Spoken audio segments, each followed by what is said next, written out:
Gruntz is a 2-player tactical game. It takes place in World War I. You're playing Brits versus Germans, and this game is fun. It's quick to play, but there is a lot of strategic depth to this game.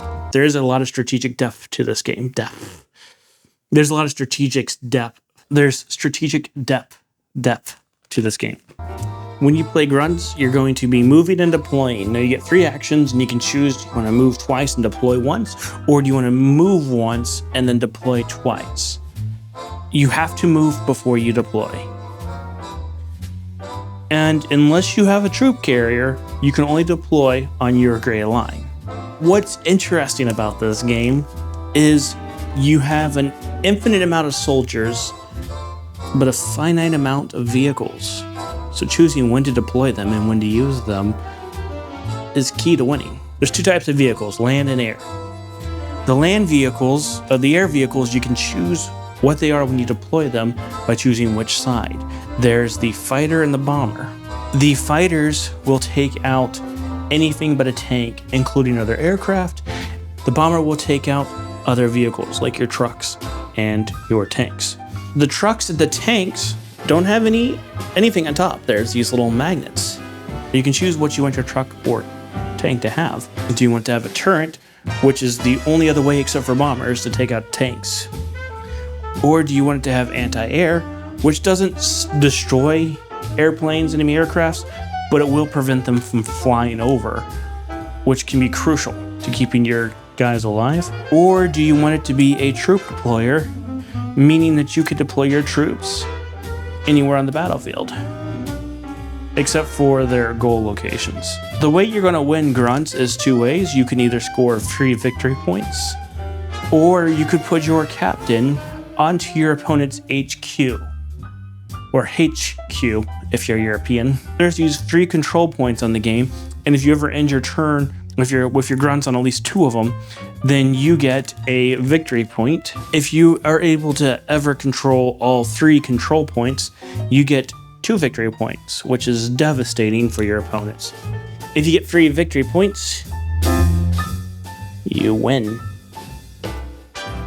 You see, the tanks can only move 2 spaces and cannot move diagonally, where the trucks can move 3 spaces and move diagonally. Is interesting, but the trucks can be destroyed by regular Grunts, and the tanks cannot. Also, there's the captain. The captain cannot attack, and I like how they even show this on the board itself, where the captains are drinking tea while the Grunts are fighting and the explosions are going off around them. They move like the Grunts, where they can move 1 space any direction, but any Grunts that are adjacent to them must move as well, which means you could be moving 3 to 4 Grunts at the same time. It kind of gets funny where they're just like hoot, hoot, hoot, across the battlefield. Using your captain's right will mostly determine if you want to lose the game. The aircraft have these little cloud spaces where they fly on. They have to fly in a straight line from one cloud to the other. And if it's a fighter, it can fly to any space, even if there's an enemy aircraft on there, because it'll destroy them, where the bombers cannot, because bombers don't take out other planes. The fighters can be very devastating, because you can use your 2 movements to move your fighter twice, and they could almost cut the battlefield in half.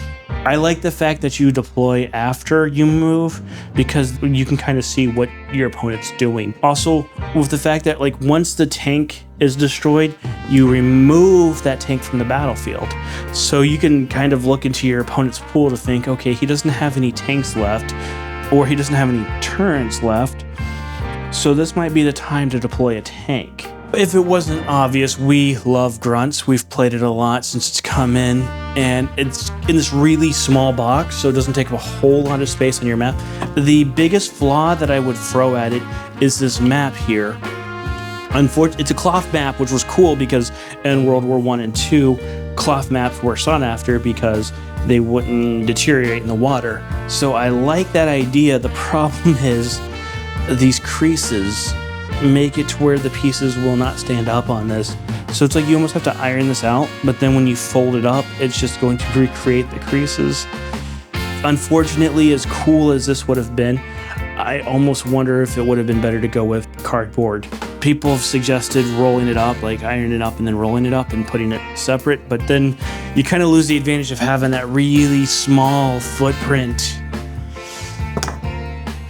Anyway, so it's not a game breaker, it is just unfortunate. That is the one flaw where a cool idea unfortunately did not land. Also, I don't know how I feel about the rule on the deployment carrier where you cannot, where you can't drop your troops directly onto the control points. It kind of makes the deployment attachment feel a little underpowered. So I personally really don't use them very often. But I'm sure I'm just not thinking outside of the box the way that you're intended to. But it would be nice if you could drop people on the control points, because it would actually make them a lot more dangerous when they get deployed. Anyway, I really still recommend this game despite the bad map. This is a lot of fun. It's a great two-player game. It has some great strategy to it. If this game looks interesting to you, we recommend you pick it up and try it. Thank you so much for watching, and until next time, take the initiative and roll out.